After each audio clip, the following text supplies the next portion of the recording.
And now CRM Audio presents Captain Redlaces Power BI Corner with Business Solutions MVP Scott Sewell. You give us 10 minutes, we'll give you Power BI.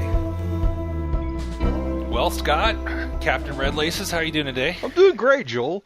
Good to hear from you. Yeah, so this is the first of hopefully many episodes to come of Captain Redlaces Power BI Corner, and I guess you were so important that you merit your own mini show. So congratulations. Either that, or I've been kicked off the main show. Yeah, that too. So tell us your background. I'm sure most of our listeners have heard or seen the Captain Redlaces before, but how did you become the captain, and what do you have to do with Power BI? Well, I think actually you were the one that nicknamed me Captain Redlaces.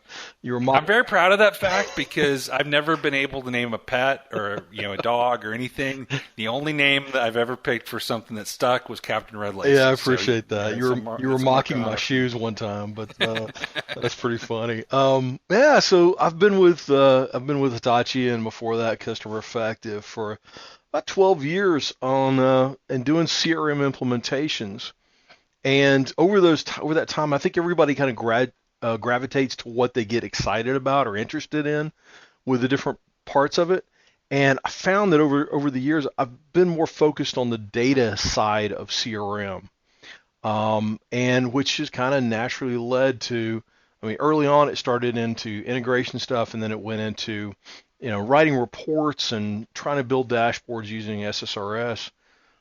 And maybe 4 years ago, I started trying to get into the business intelligence side of like, writing data warehousing and analysis services, at that point, it was way over my head. So I got into it a little bit, but realized there's a whole lot to learn, which was exciting. But over the last couple of years, that learning curve has dropped dramatically in the way that Microsoft has attacked this marketplace and tried to make Power BI and business intelligence much more democratized or for the masses. And so it's an amazing time to be alive, Mr.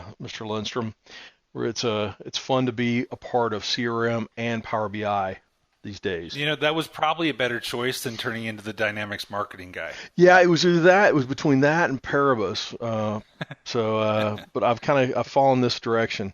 But so it's been fun.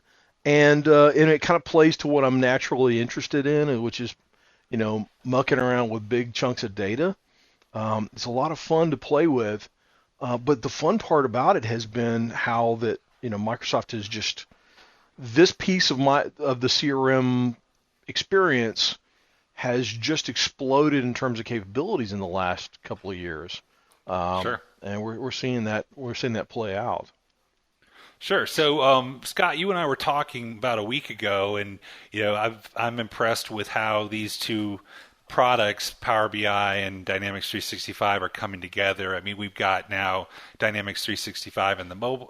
Power BI and the mobile app for Dynamics 365. Right. Power Apps is bringing it all together. So, these worlds are coming together in a big way. So I said, what? We need more Power BI content. So, why don't we do a short segment, again, not anything too long. We don't want the 3-hour Power BI show, but basically little tips or little things that you think would be helpful, both to people who are working with Power BI and also to people maybe working with Dynamics who haven't really experienced Power BI but are itching to get into it. Yeah. So do you have one of those tips for us this week? I think probably the first tip is why bother. Right? I think it's worth actually talking about, Power BI is sort of the new kid at school. It's getting a lot of attention from everybody else, and drives a really cool car. Yeah, and has good hair, and it's and so all of a sudden it's the one that everybody is picking for every to work on for everything. Well, Power BI is, don't get me wrong, I'm biased. I really have fun with it. It's not the. This does not mean the death of CRM of SSRS reports. There's still a big place for those. It does not mean the death of embedded the visualizations inside of CRM. But I think what we're seeing is Power BI really gives some abilities to connect with CRM and visualize that data we just didn't have before. A couple of examples. One, you can run a Power BI query against a database with millions of records without breaking a sweat. Whereas with CRM, if you want to run your visualizations inside of CRM, those embedded visualizations that we have today or have had for a few years, they kind of max out at what was it, 40,000, 50,000 records? What are you talking about? You can use charts against a million records. You just have to do it 50,000 records at a time. Oh, yeah, 50,000 records at a time, right?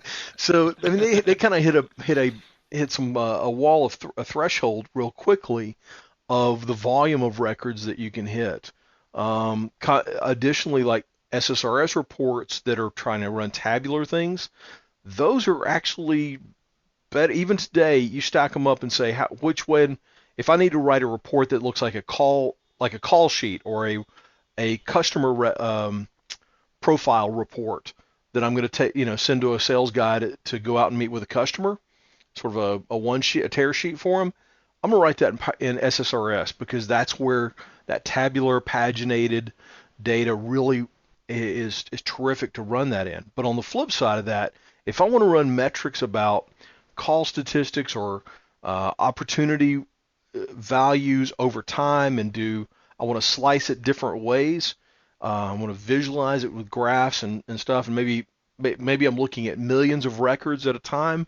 For instance, I'm running things on in a system that's geared around has a time entry component to it. We got 400,000 records in there, and I can run that in Power BI without breaking a sweat with no problem whatsoever. It's very quick.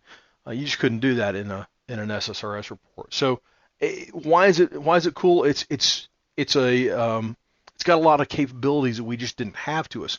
Additionally, one of the great capabilities is it brings in the ability to match and marry up CRM data with external data. So if I could pull my account record from CRM and marry that with data coming out of a legacy back-end system, a transactional system, and roll that data up. I was talking with a customer recently about T-logs, transaction logs for credit card statements or credit card records as people were scanning out in their retail outlet, and millions of records coming through that, and we want to summarize that up into CRM, and we're going to use Power BI to visualize that. So it's a cool intersection there. The other piece that I'll throw out there as kind of a why Power BI. Think about it from the Microsoft CRM or Dynamics 365's product team perspective. And like today and up through 2016, effectively, you have Power BI. You have the Dynamics CRM team including these components for visualization into their product stack. So every time they want to make an enhancement to it, they've got to allocate dollars and have somebody go build an enhancement or add a funnel chart or add some enhancement there. They've got to allocate that out of their budget to go build this new thing.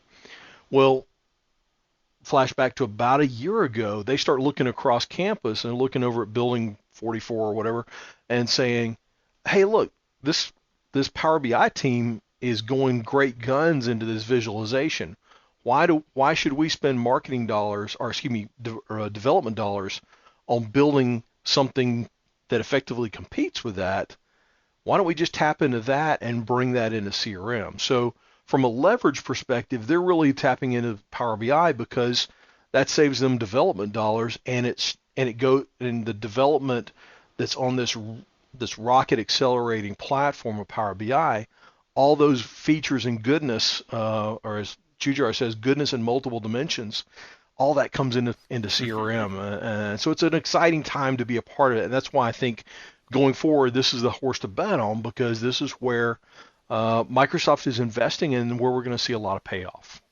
Yeah, so I agree with what you said. We've both back years ago had customers who loaded millions of records into CRM, and I had one that loaded 40 million records into one table. And what we found was marketing list stopped working, advanced find was really slow. Yeah. You couldn't do charts on it.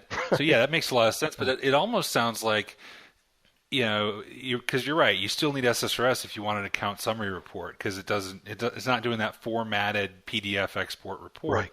But it's almost like a replacement for a lot of integrations because a lot of integrations were putting data into CRM so we could have a dashboard with it. I think it's very now, let's leave that data over there. Let's not move the data and slow the system down and take the time to develop it and have to restart the integration server when if CRM goes down and stuff like that, and mash the data up real time. Yeah, I like it. You're exactly right. Us old timers, a lot of us, the first time, if we say we're going to have to report on something, our first reflexes was then we have to get that into CRM somewhere in order to report on it. But this changes that equation quite a bit. So good time. Okay, good. Well, thanks, Scott. This is going to be an exciting feature. I'm looking forward to it. It is. I'm still deciding on the theme song. Got to have something powerful for the Power BI course. I need some walk-on music. Exactly. All right. Well, see you next time.